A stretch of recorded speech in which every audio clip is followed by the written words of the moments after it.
Hello everyone, welcome back to the channel. इस video में देखने वाले हैं जीएफजी का problem of the day, that is longest common subsequence. ठीक, बहुत ही स्टैंडर्ड क्वेश्चन है और ये आपको आना ही आना चाहिए। अगर आपको नहीं आता, अभी तक आपने नहीं किया हुआ है, तो आई वुड रिकमेंड कि आज ही कर लो, आज ही अपने दिमाग में इस क्वेश्चन को सेव करके रख लो, क्योंकि इतना स्टैंडर्ड है कि लेट्स से कि अगर आपने 100 लोगों को दिया कि डीपी के 10 क्वेश्चंस लिख के दे दो मुझे, कोई भी जो 10 क्वेश्चंस तुम्हें पता हो, तुमने कभी भी सुने हो, तो आई वुड से 95% या 99% people would have LCS in their list. ठीक, तो it's that famous problem, it's that famous, it's that standard problem. ठीक है, तो like it's not a mistake to not know this problem before going for interview, it's a crime if you don't know this problem before going for interview. So I would recommend कि हाँ, अगर अभी तक नहीं किया है तो like today is the best day to know this problem. तो हाँ, आज सीखो, और जस्ट नॉट द सॉल्यूशन, क्योंकि ये इंटरव्यूअर को भी पता है कि 50 लोगों को ये चीज़ें याद है। ठीक है, तो इंटरव्यूअर अगर आपसे ये क्वेश्चन पूछ रहा है तो वो उसको आपसे ये सॉल्यूशन नहीं चाहिए, दो लूप का सॉल्यूशन। उसको चाहिए कि इस क्वेश्चन को सॉल्व कैसे करना है, वो इंट्यूशन आपके पास है कि नहीं। जो चीज़ आप लिख रहे हो, जो चीज़ आप बोल रहे हो, वो चीज़ आपको खुद पता है कि नहीं, कि बिहाइंड द सीन क्या हो रहा है और क्यों यही लिखा, क्यों हमने 2 लाइन एक्स्ट्रा नहीं लिखी, क्यों हमने 2 लाइन अलग नहीं लिखी। ठीक है, तो मेन पॉइंट अगर इंटरव्यू आपसे पूछ रहा है स्टैंडर्ड प्रॉब्लम, तो like it's the main thing कि वो आपका थॉट प्रोसेस जानना चाह रहा है। वो जानना चाह रहा है कि आपने ये चीज़ आपको पता तो है, बट क्या आप इतने अच्छे से इसको प्रेजेंट कर सकते हो कि हाँ, इंटरव्यूअर को भी ना लगे कि आपने याद किया हुआ है या फिर आपको सोल्यूशन इतना अच्छे से पहले से पता हुआ है, बट हाँ, आपको दिखाना है कि आपको पता है कि सोल्यूशन चल क्यों रहा है, आप जो लिख रहे हो वो लिख क्यों रहे हो, नॉट कि आपको सोल्यूशन आता है, आपने 2 मिनट में कोड कर दिया। ठीक, तो ये चीज़ आपको यहाँ से लेके जानी है कि एक एक लाइन जो आप लिख रहे हो उसका मतलब आपको पता हो अंदर अंदर कि हाँ, ये क्यों हो रहा है। आंख बंद करके भी आपसे कोई लिखवाए तो हाँ, आप बता पाओ कि हाँ, क्यों ऐसा हो रहा है, क्यों ऐसा, क्यों मैंने यही यही चीज़ें लिखी, क्यों मैंने कुछ और नहीं लिखा। ठीक, तो बहुत बातें हो गई, बहुत बातें मैं करता भी हूँ। ठीक है, तो इग्नोर करो, आगे बढ़ते हैं। ठीक है, तो क्वेश्चन क्या होता है? क्वेश्चन होता है कि आपको 2 स्ट्रिंग दी होती है। ठीक, S1 S2 कोई भी 2 स्ट्रिंग दी हुई है, आपको बताना है कि लॉन्गेस्ट कॉमन सबसीक्वेंस बता दो। तो नाम से ही कुछ कुछ पता चल रहा होगा। देखो, 3 वर्ड है इसमें, लॉन्गेस्ट, कॉमन और सबसीक्वेंस।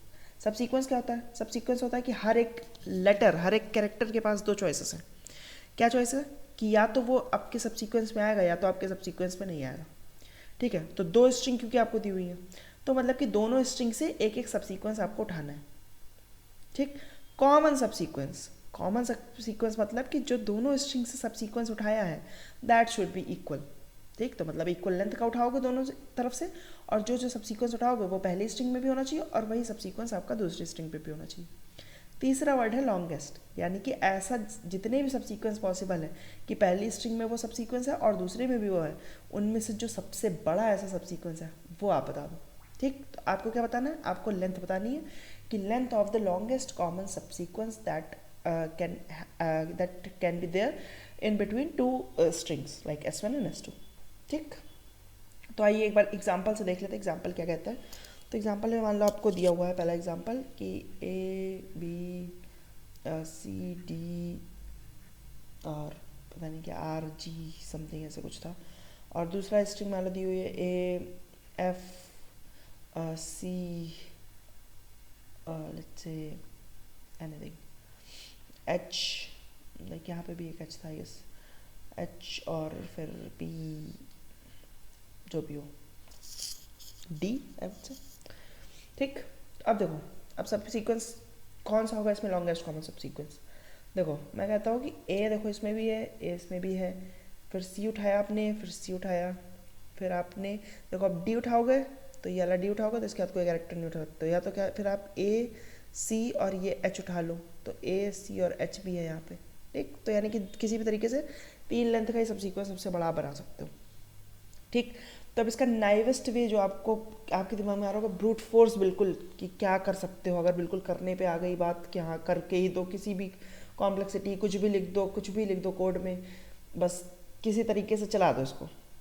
ठीक, कॉम्प्लेक्सिटी अगर हम हटा दें पिक्चर से, तो अब बताओ कि कैसे कर सकते हो। तो पहला चीज़ जो दिमाग में आना चाहिए, पहला चीज़ जो दिमाग में आएगा सबके, कि क्या करो, इस स्ट्रिंग के जितने भी पॉसिबल सब सीक्वेंस है वो निकाल लो। अब देखो, इस स्ट्रिंग के जो भी पॉसिबल सब सीक्वेंस है वो निकाल लिए, और वही सबसीक्वेंस अब इस स्ट्रिंग में आप चेक कर लोगे कि क्या इस स्ट्रिंग में ये पॉसिबल सबसीक्वेंसेस बनना पॉसिबल है कि नहीं है, ठीक है। और जो भी मैक्सिमम लेंथ का सबसीक्वेंस है वो बता दो। ब्रूट फोर्स है ये, सबसे जो भी घटिया कॉम्प्लेक्सिटी में हो सकता है वो ये है, ये दिमाग में आपके आना ही आना चाहिए, ठीक है। तो अगर इसकी कॉम्प्लेक्सिटी की अगर हम बात करना भी चाहें तो क्या होगी कॉम्प्लेक्सिटी, देखो सब सीक्वेंस निकालने की कॉम्प्लेक्सिटी होती है 2n, अगर साइज़ n है तो मान लिया हमने पहली स्ट्रिंग का साइज़ n था, दूसरी का साइज़ m है, ठीक। तो क्या कर सकते हो आप 2n में आपने ये निकाला और उसके बाद हर एक सब सीक्वेंस को जाके इस स्ट्रिंग में चेक भी करना है, तो एक बार रिवर्स इसको भी करना पड़ेगा, तो 2n क्रॉस m में आप ये कर सकते हो, ठीक है। या तो मान लो ये उस केस में करोगे आप जब आपका n जो होगा वो स्मॉलर देन m होगा, और या तो आप फिर अगर अदर वे है तो क्या कर सकते हो आप ये भी कर सकते हो, क्योंकि देखो इस स्ट्रिंग के सब सीक्वेंस निकाल के इसमें चेक करो, या तो ये छोटी वाली स्ट्रिंग के सब सीक्वेंस निकाल के बड़ी वाले में चेक करो, दोनों बात सेम ही है, क्योंकि सब सीक्वेंस दोनों में कॉमन ही होगे ना। तो इसके सब जो भी छोटा हो n और m में से उसमें से आप करना चाहोगे, लेकिन फिर भी कुछ भी कर लो 2m वाला एक्सपोनेंशियल सॉल्यूशन कहाँ ही कोई एक्सेप्ट करेगा, ठीक है। तो अगर इंटरव्यू का आप ये बता रहे हो तो हाँ बताना चाहिए, it's well and good, but for sure अगर इंटरव्यू ने आपसे पूछा तो ये सॉल्यूशन तो नहीं एक्सपेक्ट कर रहा होगा, ये मैं इंटरव्यू से एक्सपेक्ट कर रहा हूँ कि ये तो नहीं कर रहा होगा, ठीक है। तो आप उस केस में क्या करोगे, उस केस में आपसे पूछेगा कि हाँ इससे ऑप्टिमाइज़ करो, ठीक। तो आप देखो अब आपको ये सोल्यूशन पता होना चाहिए जो ऑप्टिमाइज्ड वाला सोल्यूशन होता है, ठीक है। लेकिन इंटरव्यूअर को देखो, लोग कहते हैं कि इंटरव्यूअर को मत दिखाओ कि तुमको सोल्यूशन पता है, ठीक है। आई वुड से कि इंटरव्यूअर को मान लो पता भी है कि तुम्हें सोल्यूशन पता है, बट उसको ये मत बताओ, ये मत जताने दो, ये मत उसको पता चलने दो, या फिर ये मत केस ही रखो अपने तरफ से कि तुम्हें सोल्यूशन याद है, मतलब कि तुम्हें केवल सॉल्यूशन याद है। सॉल्यूशन याद है दैट्स अलग थी कि हाँ तुमको सॉल्यूशन याद है, तुमने 50 बार कोई चीज़ लगा रखी, 50 तुमने बाइंडर सर्च के प्रॉब्लम सॉल्व कर रखे हैं, तुमको सॉल्यूशन पता है, कोई भी बाइंडर सर्च का क्वेश्चन देंगे तुरंत तुम कोड कर दोगे 2 मिनट में, तो दैट्स अलग चीज़ कि वो तुम्हारे दिमाग में सेव है कि हाँ बाइंडर सर्च होगी तो ऐसे ही लिखते हैं। लेकिन एक चीज़ होती है कि लोग सॉल्यूशन याद कर लेते हैं, 50 क्वेश्चन है 50 का सॉल्यूशन याद कर लिए, अब उनको ये तो पता है कि हाँ ये क्वेश्चन का नाम बोला तो ये कर देंगे हम, लेकिन ये नहीं पता कि ये लिखा क्यों गया है। तो डोंट बी दैट गाय, आपको सोल्यूशन याद है दैट्स ओके। अगर इंटरव्यूअर को पता भी चल गया कि आपको सोल्यूशन पहले से पता, तो इंटरव्यूअर आपको खाएगा नहीं। इंटरव्यूअर ये देखना चाह रहा है, हो सकता है कि इंटरव्यू को पता हो कि हाँ ये सोल्यूशन तो सबको पता है, उसको भी पता होगा, लेकिन इंटरव्यू ये देखना चाह रहा है कि आप किस तरीके से एक्सप्रेस कर सकते हो, किस तरीके से अपने थॉट्स को शेयर कर सकते हो कि हाँ ऐसा हो कि मान लो देखो बस ये समझ के चलो कि सामने वाले को ये सोल्यूशन नहीं आता है, मुझे उसको किसी भी तरीके से समझाना है। सामने वाले को कुछ भी नहीं पता कि डीपी क्या होती है, सामने वाले को नहीं पता बाइनरी सर्च क्या होती है, मुझे इसको समझाना है कि हाँ ये ऐसे ऐसे कर, ब्रूट फोर्स तरीके से भी तुम सोचोगे, तुम ऐसे ऐसे सोचोगे, किसी ऐसे बंदे को समझा रहे हो जो कि नॉन कोडिंग बैकग्राउंड से आता है, तो अगर उसको समझा ले रहे हो तो इसका मतलब कि तुम किसी को भी समझा लो, ठीक है। जिस बंदे को पता है कि हाँ डीपी क्या होती है उसको तो फिर समझा ही लोगे, अगर किसी ऐसे बंदे को समझा ले रहे हो जिसको ये नहीं पता कि डीपी क्या होती है, ठीक। तो ये दिमाग में रखो कि सॉल्यूशन याद हो जाए वो दैट्स अलग थी, लेकिन तुम्हें ये ज़रूर पता होना चाहिए कि सॉल्यूशन काम कैसे कर रहा है, सॉल्यूशन के पीछे का सब कुछ, ठीक। चलो आगे बढ़ते हैं। देखो तो अब ये हमने देख लिया, डिस्कस कर लिया एक्सपोनेंशियल सॉल्यूशन, ये तो नहीं चलेगा, ठीक। तो अब असली तरीके से कैसे करते हैं वो देखते हैं। तो देखो सॉल्यूशन क्वेश्चन था आपका ABCDGRH मान लो ऐसे कुछ है, और दूसरा है APCG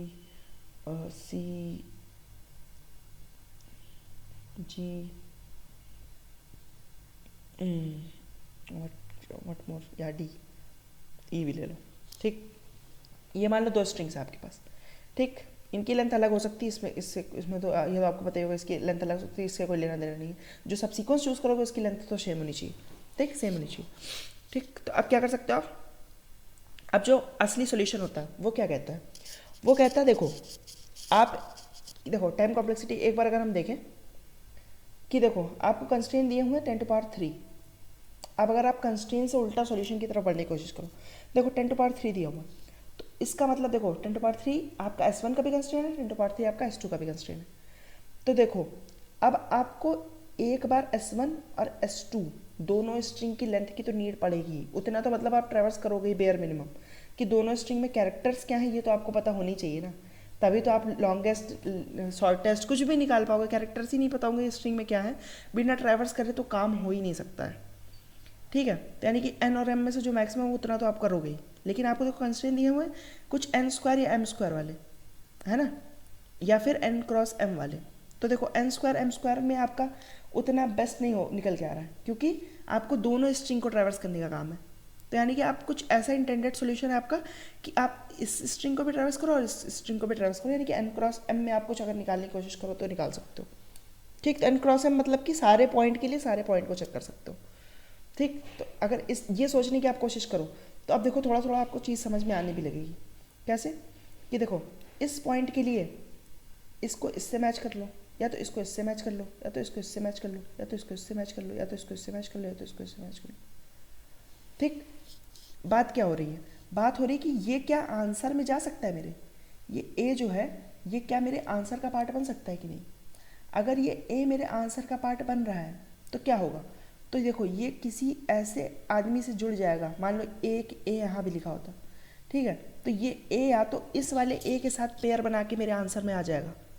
ठीक, अगर ये हुआ कि ए इस वाले ए के साथ पेयर बना के मेरे आंसर का पार्ट बन गया है, तो अब देखो बची हुई प्रॉब्लम क्या बची, डीपी के टर्म्स में अगर हम देखें तो बची हुई प्रॉब्लम बची कि अब ये स्ट्रिंग बच गई है, ये यहाँ से यहाँ तक की स्ट्रिंग बच गई है, और मेरी इधर वाली स्ट्रिंग बची है यहाँ से यहाँ तक। अब मेरा सॉल्यूशन देखो क्या हुआ, अब मेरे प्रॉब्लम वही जो प्रॉब्लम अभी तक थी कि इस स्ट्रिंग और इस स्ट्रिंग के बीच में लॉन्गेस्ट कॉमन सबसीक्वेंस निकालना था।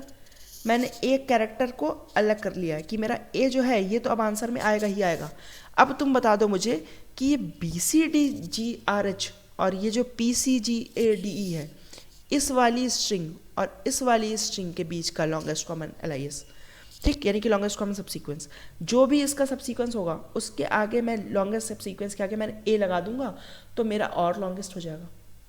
ठीक है, अब देखो अब एक चॉइस तो ये हो गई कि इसको इसके साथ कंपेयर कर लिया तुमने।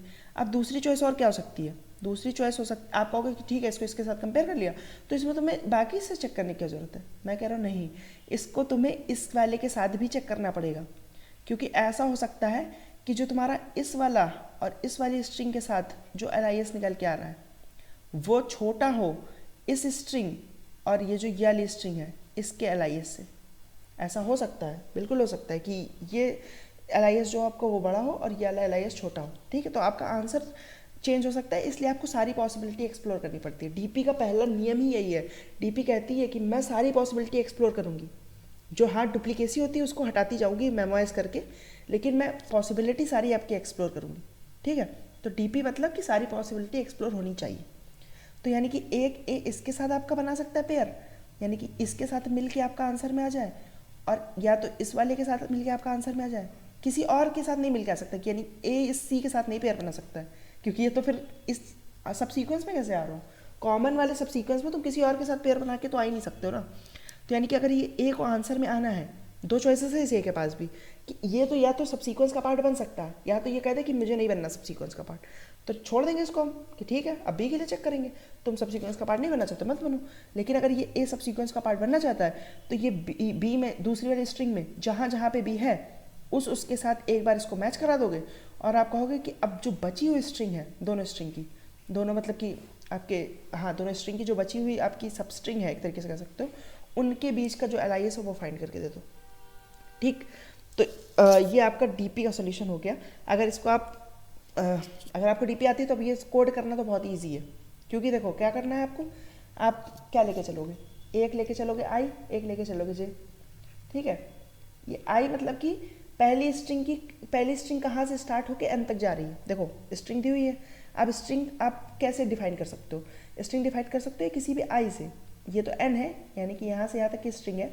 अब एक कैरेक्टर लेकिन आपने उठा के रख लिया अपने, अगर जो लॉन्गेस्ट कॉमन सबसीक्वेंस आप बना रहे हो, तो अब बाकी की बची हुई स्ट्रिंग डिनोट कैसे करोगे तुम कि अब पूरी स्ट्रिंग नहीं देखनी, यहाँ से स्ट्रिंग देखनी है, तो जहाँ से स्टार्ट करके स्ट्रिंग देखनी है उस कैरेक्टर को आप एक आई नाम दे दो कि इस इंडेक्स से लेके nth इंडेक्स तक अब मेरी पहली स्ट्रिंग देखी जाएगी, कंसीडर करी जाएगी, इसका LCS निकालना है, और किसके साथ निकालना है, जो दूसरी स्ट्रिंग है उसमें यहाँ पे ए पड़ा हुआ था तो इसको मैंने उठा के अपने आंसर में रख लिया। तो ये जो जे है यहाँ से लेके जो एम है वहाँ तक मेरी दूसरी स्ट्रिंग कंसीडर करी जाएगी। अब तुम मेरे को बता दो कि इस आई से लेके एन तक पहली स्ट्रिंग है, इस जे के से लेके एम तक दूसरी स्ट्रिंग है। अब बता दो इसका जो लोएस्ट कॉमन सबसीक्वेंस होगा वो क्या होगा, लॉन्गेस्ट कॉमन सबसीक्वेंस क्या होगा। ठीक, अब इसके लिए भी सेम चीज़ करोगे कि जो आई का पहला कैरेक्टर है इसको क्या करोगे, इसको या तो आपका जे के साथ ये मैच हो रहा होगा, अगर जे के साथ मैच नहीं हो रहा तो क्या करोगे, फिर J+1 के साथ मैच करोगे, फिर ऐसे करते करते M तक के साथ मैच करोगे आप इसको। ठीक है, अगर किसी के साथ भी मैच नहीं हो रहा है, या तो एक चॉइस ये भी है कि इसको किसी के साथ मैच हो भी रहा है तो भी मत मैच करो, लेकिन वो ऑप्टिमल चॉइस नहीं होगी। अगर किसी के साथ मैच हो रहा है तो इसको मैच कराना चाहोगे आप ऑब्वियसली, कि अगर किसी के साथ ये मैच हो रहा है तो एक लेंथ ही बढ़ रही है, क्यों ऐसा करोगे कि आप इसको किसी के साथ मैच नहीं कराना चाहोगे। लेकिन आप फॉर श्योर एक कंडीशन है ये भी लगा सकते हो कि हाँ नहीं मैच कराना चाह रहा हूँ मैं, एक कॉल ऐसे ही लगा दो सिंपल कि I+1 से लेके मैं J तक चाहूँगा। ठीक, या तो अगर तुम्हारा देखो I और J मैच हो गया है, आई पे जो कैरेक्टर पड़ा हुआ था S1 के वो तुम्हारा S2 के J पे पड़े हुए कैरेक्टर से मैच हो गया।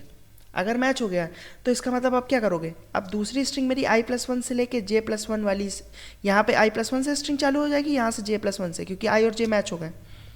ठीक, अगर आपका I और J मैच नहीं हुआ तो क्या करोगे, तो देखो I और J मैच नहीं हुआ तो अब दो केसेस हैं आपके पास, या तो मैं क्या करूँ, या तो इसको छोड़ दूँ और कह दूँ कि अब आगे वाली स्ट्रिंग तुम निकालो किसके साथ, यहाँ से पूरी J से लेके लास्ट तक, क्योंकि J को देखो J को हटाने का कोई मतलब नहीं है, क्योंकि अभी आपको नहीं पता है कि J पे क्या पड़ा हुआ है ना, आई नहीं मैच हो पाया J से, तो इसका मतलब ये तो नहीं कि J को हटा दोगे। तो क्या कर सकते हो आप कर सकते हो कि I+1 से लेके I+1 से N तक स्ट्रिंग यानी पहली तो रहेगी मेरी, और दूसरी स्ट्रिंग मेरी J से ही रहेगी N तक। ठीक है, J से M तक रहेगी दूसरी स्ट्रिंग। एक पॉसिबिलिटी ये है। दूसरी पॉसिबिलिटी और क्या है, दूसरी पॉसिबिलिटी है कि अब आपने कहा कि देखो I J से मैच नहीं हो रहा है, हो सकता है कि I जो हो वो J+1 से मैच हो जाए। ठीक, तो उस केस में आप क्या करोगे, उस केस में आप इस J को भगा दोगे, आप कहोगे कि मैं तो यहीं रहूँगा, मतलब कि मैं तो अभी मैच करने के लिए बैठा हूँ कि मेरे को किसी के साथ तो मैच करो, लेकिन अब J के साथ क्योंकि नहीं मैच हो पा रहा है तो मैं J+1 के साथ मैच होना चाहूँगा। ठीक, अब इन दोनों में से कौन सी स्ट्रिंग आप चूज़ करना चाहो, कौन सा आंसर चूज़ करना चाहोगे। मान लो यहाँ से आंसर आता है आपका 5, यहाँ से आंसर आता है आपका 4, तो अब क्या लोगे, आप पहला वाला लोगे ऑब्वियसली। तो इन दोनों में से जो बड़ा होगा वो आप लेना चाहोगे। कैसे, दो चॉइसेस हैं आपके पास, अगर आपका I और J इक्वल हो गया है तो यानी कि आप फिर क्या कहोगे, आप कहोगे ठीक है ये दोनों तो इक्वल हो गए, तो अब ये मिलके मेरा एक लेंथ बढ़ा देंगे मेरी लॉन्गेस्ट कॉमन सब सीक्वेंस की।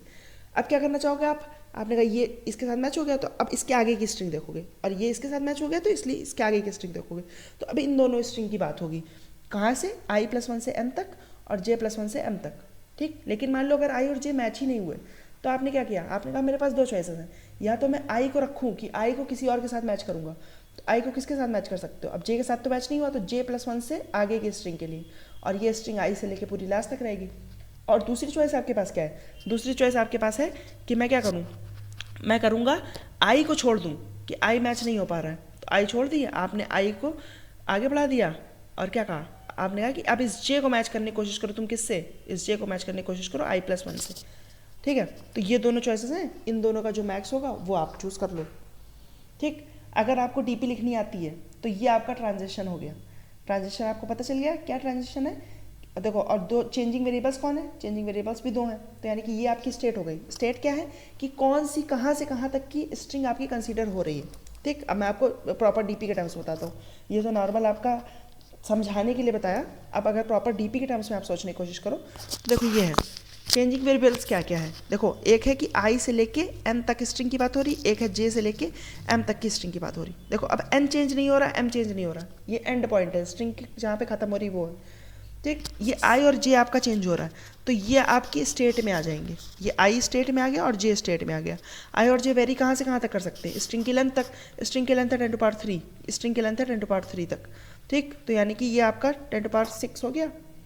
ठीक, तो यानी कि स्पेस तो आपका सही चल रहा है, स्टेट तो आपकी सही चल रही है। और आपका जो अभी ट्रांजिशन मैंने बताया, ट्रांजिशन क्या था कि अगर I वाला कैरेक्टर जो है वो J के कैरेक्टर के इक्वल नहीं है तो क्या करो, I+1 से I+1 और J के लिए चेक कर लो, एक बार क्या कर लो, एक बार आप अपना I और J+1 के लिए चेक कर लो। ठीक, और अगर मान लो ये दोनों इक्वल हो जाते हैं तो क्या करोगे, तो आप क्या कर लोगे, तो आप I+1 और J+1 से के लिए चेक कर लो। ठीक, तो अब देखो ट्रांजिशन जो है वो आपके ऑर्डर ऑफ 1 के हैं। ठीक है, यानी कि ऑर्डर ऑफ 1, कोई भी आप एक्स्ट्रा चीज़ नहीं लगा रहे हो, बस डायरेक्ट 3 कॉल ही तो लग रही हैं। एक कॉल 2 कॉल लग रही हैं जब आपकी इक्वल है, और एक कॉल लग रही है जब इन दोनों में से कोई एक ही वाला चलेगा, तो यानी कि या तो 2 कॉल लगेंगी या तो खाली एक कॉल लगेगी आपकी। तो आपका जो टोटल टाइम होता है, जो डीपी में टाइम होता है वो क्या होता है, वो होता है number of states. Number of states आपकी टोटल 10⁻6 इंटू जो एक स्टेट का रिजल्ट फाइंड करने में जो आपका ट्रांजिशन में टाइम लग रहा है। तो ये देखो, ये सारे आपके ऑर्डर ऑफ वंस की कॉल्स हैं। कुछ आप कोई लूप वूप नहीं चल रहा हो हर एक आई जे का रिजल्ट फाइंड करने के लिए। तो यानी कि हर एक ट्रांजिशन में 1 का टाइम लग रहा है, तो टोटल आपका टाइम हो जाएगा 10⁻6। ठीक, टोटल मतलब कि आपका n क्रॉस m में ही ये डीपी आपकी काम कर रही है। ठीक, अब इसको आपको अगर वैसे लिखना आता हो बॉटम अप में, तो बॉटम अप में लिख लो। आपको टॉप डाउन में आता हो टॉप डाउन में लिख लो। रिकर्जन लिखना आता हो उसके बाद मेमोराइज करना आता होगा वैसे लिख लो। ठीक, वो आपके ऊपर डिपेंड करता है। ठीक है, अगर आप नॉर्मल लिख रहे होगे, अगर आपको क्या रिकर्जन वाला तरीका आता होगा, तो आप क्या करोगे, एक फंक्शन बना लोगे। फंक्शन में क्या पास करोगे, फंक्शन में आई जे अपना एन एम जो भी चीज़ें पास कर रहे हो, डी पी पी सब पास कर दोगे। अब क्या करोगे, इसमें पहले बेस केसेस लगाओगे।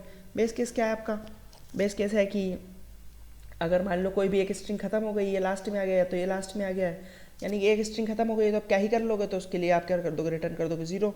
अगर या तो आपका आई जो है वो n के बराबर हो गया, या तो आपका जे जो है वो m के बराबर हो गया, तो यानी कि एक स्ट्रिंग खत्म हो गई है। तो अगर एक स्ट्रिंग खत्म हो गई है तो आप कॉमन का तो कुछ सवाल ही नहीं उठता ना, तो आप 0 रिटर्न कर सकते हो कि अब हम दोनों के बीच में 0 लेंथ का जो स्ट्रिंग है वो कॉमन है।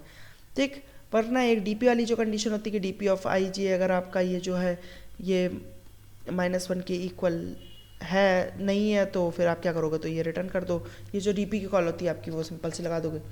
वरना आप क्या करोगे, वरना अब आपके पास ट्रांजिशन लगाने हैं। ट्रांजिशन कौन से लगाने हैं, चेक करोगे पहले कि डीपी ऑफ जो आपका, सॉरी डीपी नहीं, S1 ऑफ जो आई है और जो S2 ऑफ जे है वो दोनों अगर बराबर हैं, तो क्या करोगे, तो आप फिर कॉल लगा दोगे किसके लिए, कॉल लगा दोगे i+1 से j+1, और ये सब जो फालतू चीज़ें पास करते हैं सब पास कर दोगे। वरना आपका दूसरा केस है कि अगर ये दोनों मैच नहीं होते हैं तो क्या करोगे आप, तो आप सिंपली 2 कॉल्स लगाओगे। एक लगाओगे i से लेके j+1 तक के लिए, और एक लगाओगे i+1 से j वाली। ठीक, इन दोनों का जो भी रिजल्ट आएगा वो फाइनली ये इसको कहाँ स्टोर कर लोगे, इसको डीपी ऑफ आई जे में स्टोर कर लोगे। बस देखो, इतना सपोर्ट था। कहीं से मैंने देखा, कहीं से मैंने सोचा नहीं, जो भी बोला वो मैंने बस डायरेक्ट लिख दिया। अब क्या आपको लग रहा है कि मैंने याद किया हुआ है, नहीं याद किया हुआ है, मैंने 50 बार लिखा हुआ है ये, तो मुझको पता है कि कैसे लिखना है। ठीक, तो ये आपके दिमाग में होना चाहिए। आपको इससे फ़र्क नहीं पड़ना चाहिए कि हाँ मुझे सोल्यूशन पहले से पता है, तो हाँ अब मैं क्या करूँ, सोल्यूशन तो मुझे पहले से पता है। ठीक है, सोल्यूशन पता है, इंटरव्यू को थोड़ी पता है कि सोल्यूशन पता भी चल जाए भले उसको कि हाँ तुम्हें सोल्यूशन पता था, कोई बात नहीं, लेकिन इतना ऑब्वियस मत होने दो कि हाँ मेरे को याद था, मैं तुमको समझा नहीं पा रहा हूँ, मेरे को याद है इसलिए मैंने खाली लिख दिया। ठीक, तो ये हो गई आपका जो टॉप डाउन वाला तरीका हो गया। अब आपको मान लो बॉटम अप लिखना है, तो बॉटम अप कैसे आप लिख सकते हो, तो बॉटम अप के लिए आपकी क्या बनती है, बॉटम अप के लिए आपकी एक टेबल बनती है ना, यानी कि डीपी टेबल बनती है, और आप रिकर्जन वाला तरीका नहीं अपनाते हो। ठीक, तो मैं कहता हूँ कि ठीक है, ये तरीका भी अगर आपको सीखना है, वैसे आपका वो मोर देन इनफ है, आप मोस्ट ऑफ द क्वेश्चंस जो है वो आप टॉप डाउन से कर सकते हो, लेकिन फिर भी अगर एक तरीका आप सीख ही लेते हो तो कोई आपके लिए इसमें गम की बात नहीं होनी चाहिए। ठीक, तो एक बार जल्दी से देख लेते हैं। देखो, अब ये तो आपको पता है स्टेट्स चेंज नहीं होती हैं, स्टेट सेम ही रहती हैं, और आपका ट्रांजिशन भी नहीं चेंज होता, बस आपका भरने का तरीका चेंज हो जाता है। ठीक है, जो बेस केस होता है वो आपका कहाँ पे आ जाता है, वो आपका इसी टेबल में कहीं ना कहीं आ जाता है। तो बेस केस क्या था, बेस केस था खाली स्ट्रिंग। ठीक, बेस केस था खाली स्ट्रिंग, बेस केस था कि दोनों में से किसी एक की खाली स्ट्रिंग हो गई।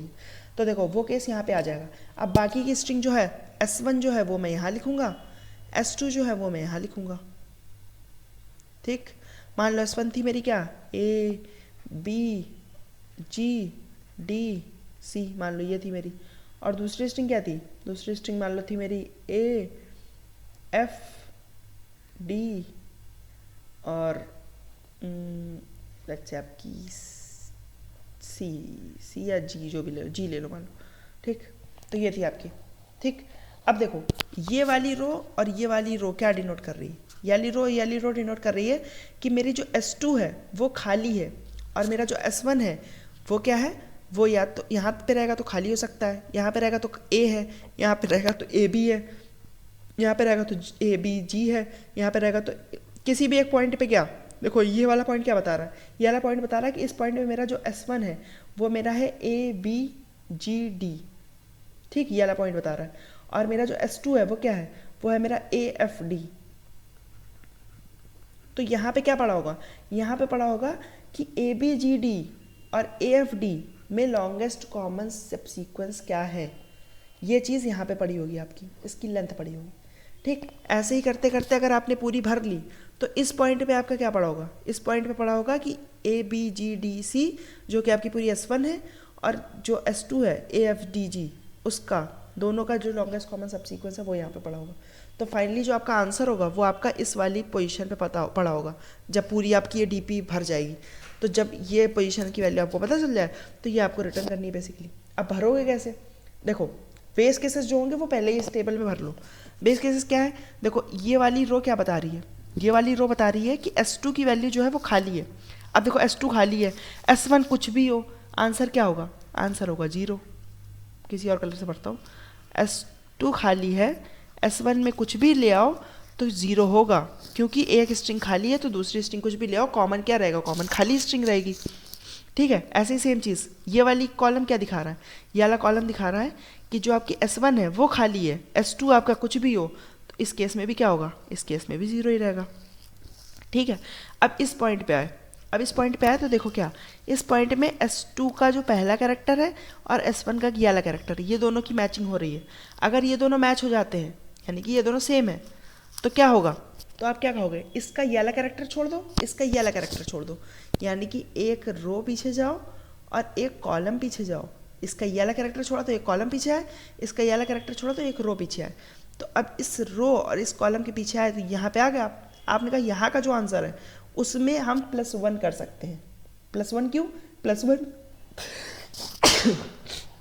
I'm सॉरी, उसमें हम क्या कर सकते हैं, उसमें हम +1 कर सकते हैं। क्यों, क्योंकि देखो यहाँ तक का आंसर अगर आपको पता है तो उसमें हमने ये A चूज़ कर लिया, A दोनों स्ट्रिंग से चूज़ कर लिया, इसलिए +2 थोड़ी होगा, क्योंकि आखिरी में सबसीक्वेंस में तो खाली ये आपका एक A ही जा रहा है।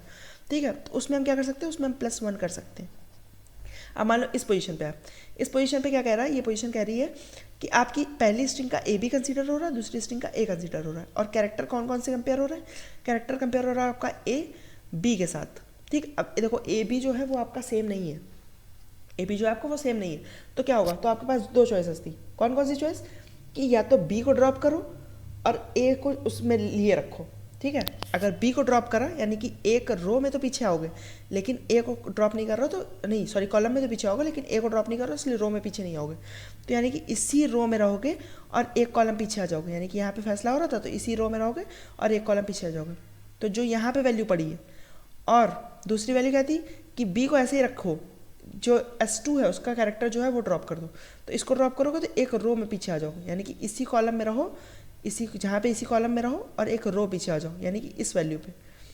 तो अब जो इस वाली सेल का आंसर होगा, इस वाली सेल का जो आंसर होगा वो होगा कि एक रो पीछे आ गए या तो एक कॉलम पीछे आ गए।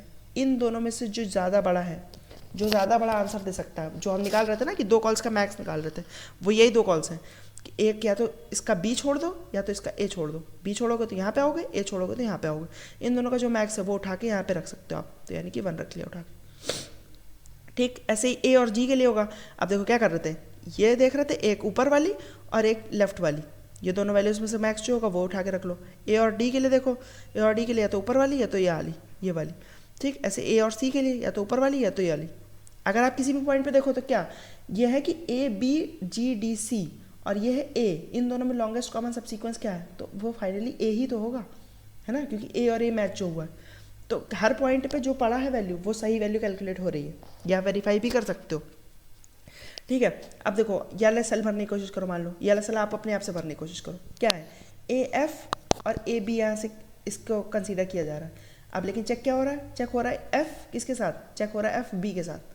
अब F और B क्या इक्वल हैं, अगर F और B इक्वल नहीं है तो क्या करते थे, एक पीछे वाला और एक ऊपर वाला दोनों देखते थे, दोनों देखा कौन सी बड़ी वैल्यू है, बड़ी वैल्यू आपकी जो ऊपर वाली है, तो यानी कि ये 1 यहाँ पे कॉपी कर लिया। क्या बता रहा था, AF और AB में क्या कॉमन है, A कॉमन है। ठीक है, ऐसे ही F और B की बात हुई तो ऊपर वाला और ये वाला दोनों में ही 1 पड़ा, तो यहाँ पे 1 रख लो। F और G की बात हो रही है तो ऊपर और ये वाला 1 आ गया, F और D की बात हो रही है तो 1 आ गया, F और C की बात हो रही है दोनों सेम नहीं है तो ऊपर वाला और ये वाला फिर 1 आ गया। ठीक, अब किसकी बात हो रही है, D और A की बात हो रही है, D और A की बात हो रही है तो सेम नहीं है तो ऊपर और ये वाला ऊपर वाला आ गया। डी और बी की बात हो रही है, दोनों सेम नहीं है, तो ये दोनों में से मैक्स जो है। डी और जी की बात आ रही है, दोनों सेम नहीं है, तो ये वाला आ गया। अब देखो यहाँ पे डी और डी कंपेयर हो रहे हैं, डी और डी कंपेयर हो रहे हैं, ये डी और ये डी कंपेयर हो रहे हैं। अब ये दोनों क्योंकि सेम है तो क्या होता है, इसका भी एक कैरेक्टर ड्रॉप होगा, इसका भी एक कैरेक्टर ड्रॉप होगा। यानी कि अभी इस पे हो तुम तो एक कैरेक्टर ड्रॉप करोगे ऊपर और एक इधर, यानी कि आप इस पोजीशन पे आ जाओगे। तो यहाँ पे जो वैल्यू है वो +1 लिख सकते हो आप, क्योंकि यहाँ तक की स्ट्रिंग का आंसर और यहाँ तक की स्ट्रिंग का आंसर प्लस ये डी जो हमने अभी अभी चूज़ किया है, तो यानी कि 2 आ गया आपका। आप देखो अगर देखने की कोशिश भी करोगे तो ABGD है आपकी पहली स्ट्रिंग, दूसरी स्ट्रिंग है AFD। अब इसमें लॉन्गेस्ट कॉमन सब सीक्वेंस क्या है, तो A और D। ठीक, तो जो भी हम कह रहे हैं वो बिल्कुल सही काम कर भी रहा है। ठीक है, ऐसे अब D और C के लिए देखोगे तो क्या होगा, D और C के लिए या तो ये वाली या तो ये वाली, दोनों से बड़ी कौन है, 2 बड़ी है। अब ये देखो, अब इसके पीछे अगर तुम C भी लगा दो और इसके पीछे तुम D लगे रहने दो, तो अब देखो अभी भी क्या है longest common sub sequence, A और D। ठीक, तो हर पॉइंट पे जो वैल्यू स्टोर हो रही है वो बिल्कुल सही हो रही है। ठीक, अब यहाँ पे देखते हो, बस लास्ट रो है, इसको जल्दी से भरते हैं। उम्मीद करता हूँ अब तक समझ में आ गया, अगर नहीं समझ में आया तो ये एक आखिरी मौका है आपके पास, जब ये सेल भरी जा रही है तो ये आखिरी मौका है आपके पास समझने का। ठीक है, तो ध्यान से देखो, तो क्या होगा, ए और जी की बात हो रही है, ए और जी कंपेयर करे जा रहे हैं, ए और जी कंपेयर करे जा रहे हैं। ठीक, ए और जी कंपेयर करे जा रहे हैं, ए और जी की वैल्यू क्या सेम है, नहीं सेम है, तो क्या होगा, या तो लेफ्ट वाला या तो ऊपर वाला, जो बड़ा है ये बड़ा है। ए बी और जी कंपेयर हो रहा है, बी और जी क्या सेम है, नहीं सेम है, तो या तो लेफ्ट वाला या तो ऊपर वाला। जी और जी, देखो फिर से एक मौका आ गया आपके पास वो समझने का, जी और जी कंपेयर हो रही है, याला जी और याला जी दोनों सेम है, तो यानी कि कौन सी वैल्यू देखते हो, एक रो ऊपर और एक पीछे, यानी कि डायगनली जो ऊपर वाली वैल्यू है, ये वाली वैल्यू में एक प्लस कर देते हो, यानी कि 2।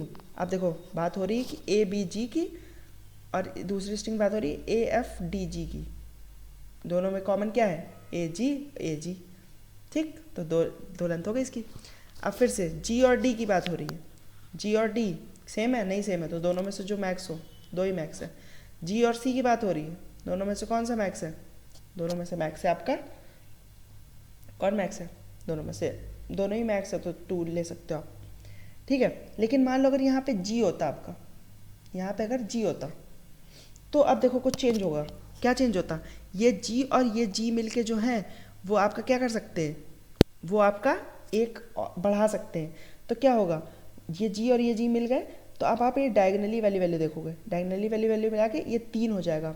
ठीक, तो अगर आप देखो कि A B G D G और दूसरी वैल्यू है आपकी ए एफ डी जी, तो अब देखो अगर, तो देखो ए डी जी, तो देखो ये पहले वाला जी नहीं कंसीडर कर रहा है, ये बाद वाला जी कंसीडर कर रहा है। ठीक, तो उम्मीद करता हूँ कि आपको कैसे टेबल भरी जा रही है बॉटम अप में, आपको वो समझ में आ गया होगा। ठीक है, बॉटम अप आना चाहिए अगर आपको, क्योंकि बाद में जो ऑप्टिमाइजेशंस लगते हैं वो आपकी ये टेबल पे आसानी से लग जाते हैं, आपको वो रिकर्जन में ऑप्टिमाइजेशंस नहीं लगा पाओगे, जैसे कुछ प्रीफिक्स सम वाले ऑप्टिमाइजेशंस होते हैं तो वो ये टेबल पे आसानी से लग जाते हैं। वो आपका, क्योंकि देखो इसमें आपका एक ऑर्डर डिसाइड होता है कि ये टेबल किस ऑर्डर में फिल हो रही है, तो पहले ये वाली रो भरी, फिर ये वाली रो भरी, फिर ये वाली रो भरी, फिर ये वाली रो भरी, तो देखो इसमें एक ऑर्डर डिसाइडेड है, इसलिए इसमें ऑप्टिमाइजेशंस लगाना आसान होता है। अब जो आपका जो रिकर्सिव वाला सॉल्यूशन होता है, ये वाला सॉल्यूशन है, इसमें टेबल किस ऑर्डर में भर रही है ये आपको नहीं पता है, लेकिन इवेंचुअली अगर आप दोनों की टेबल्स प्रिंट करो तो दोनों की टेबल्स का आंसर सेम है। तो बस डिफरेंस यही होता है कि आपको टॉप डाउन में ये नहीं पता कि टेबल किस तरीके से फिल हो रही, वो आप रिकर्जन पर भरोसा कर रहे हो कि हाँ मुझको बता दो किसी भी तरीके से टेबल फिल करके कि फाइनल वैल्यू क्या है और मैं लास्ट वाली वैल्यू उठा के दे दूँगा। और इसमें आप क्या कर रहे हो, इसमें आपको सब कुछ पता है कि टेबल कैसे फिल हो रही है, कौन सी वैल्यू किस पे रिलेटेड है, तो इसलिए अगर ये आपको पता है तो आपको जाना जाता है कि हाँ डी पे आपको बहुत अच्छे से आ रही है। ठीक, इसलिए आप ऑप्टिमाइजेशन भी इस पर लगा सकते हो। बाकी दोनों ही सॉल्यूशन कोई भी लिख दोगे, कोई भी चला दोगे तो इंटरव्यू तो खुश हो जाएगा। ठीक, तो आइए देखते हैं कैसे करेंगे। तो बॉटम अप मैंने यहाँ पे कोड किया हुआ, अगर रिकर्जन वाला सॉल्यूशन देखो मैंने यहाँ पे लिख भी दिया था, तो अगर आपको रिकर्जन वाला सॉल्यूशन लिखना है तो ये रिकर्जन वाला सॉल्यूशन आप लिख लेना, बाकी बॉटम अप मैंने लिखा हुआ है, बॉटम अप देख लो एक बार। तो वही सेम काम किया हुआ है, डी पी आर बना लिया अपनी, फिर क्या किया, जो पहली वैल्यूज़ थी उनको तो 0 से फिल किया ही हुआ है, जो पहला रो और पहला कॉलम था ये मैंने 0 से फिल कर लिया था ना यहाँ पे भी। ठीक है, तो उसको 0 से फिल किया ही हुआ ऑलरेडी। फिर क्या किया, 1 से लेके पूरा n तक लूप चलाया, वैल्यू कंपेयर करी, क्योंकि 0 बेस इंडेक्सिंग मेरी स्ट्रिंग में है इसलिए मैंने क्या किया, -1 करना पड़ा मुझे। दोनों वैल्यू अगर सेम है तो क्या करोगे, 1 प्लस कौन सी वैल्यू, डायगनली जो ऊपर वाली है, रो में एक पीछे का है, कॉलम में एक पीछे का, डायगनली ऊपर वाली वैल्यू 1 प्लस वो किया। और अगर दोनों मान लो दोनों डिफरेंट है, दोनों वैल्यू सेम नहीं है, तो क्या करोगे, तो एक जस्ट ऊपर वाली और एक जस्ट लेफ्ट वाली, तो यानी कि आई माइनस जे और आई कॉमा जे माइनस 1, ठीक। दोनों में जो भी बड़ा होगा, मैक्स ऑफ दोनों का जो भी बड़ा होगा वो निकाल लिया, और लास्ट में मैंने क्या कहा था, डीपी में जो लास्ट में वैल्यू पड़ी है वो आपका फाइनल आंसर हो जाएगा, ठीक। तो ये बहुत ही स्टैंडर्ड क्वेश्चन है, मैंने आपको समझाने की कोशिश करी, उम्मीद करता हूँ आपको समझ में आया होगा। अगर नहीं कुछ भी समझ में आया तो पहले तो ट्राई करो, वीडियो पीछे करके देखो, डीपी के सॉल्यूशंस हैं, आप एक बार टेबल बना के देखो, खुद से लिख के देखो। फिर भी अगर कुछ नहीं समझ में आता है तो मुझसे कमेंट में पूछ सकते हो आप, और इसके आपको बहुत सारे एडिटोरियल्स मिल जाएंगे, तो अगर आपको कोई और एडिटोरियल में ज़्यादा अच्छे समझ में आता है तो आप डेफिनेटली उसको रिकमेंड करने की कोशिश करो, उसको समझने की कोशिश करो, कहीं से भी समझो, देखो ये समझ में आना चाहिए, क्योंकि एक बहुत ही स्टैंडर्ड क्वेश्चन है। अगर ये आपको इंटरव्यू में नहीं आता तो या it's a very red flag, अगर आप किसी इंटरव्यू को देने चाह रहे हो और ये क्वेश्चन आपको नहीं आता, अगर आपसे उसने पूछ लिया तो अगर आप नहीं बता पा रहे हो तो हाँ, it's a kind of red flag. तो आप कहीं से भी समझो, कैसे भी समझो, ये सॉल्यूशन समझो, ठीक। और जस्ट सॉल्यूशन नहीं समझो, बट कैसे हो रहा है वो भी समझो, कि आप किसी को फ्यूचर में समझा पाओ, ठीक। तो अगर कोई भी डाउट हो, कोई भी दिक्कत हो, आप मुझसे कमेंट में पूछ सकते हो। अगर आपको ये वीडियो पसंद आया तो इसको लाइक कर देना, चैनल को सब्सक्राइब कर देना। मैं मिलता हूँ आपसे किसी और वीडियो में, तब तक के लिए बाय बाय।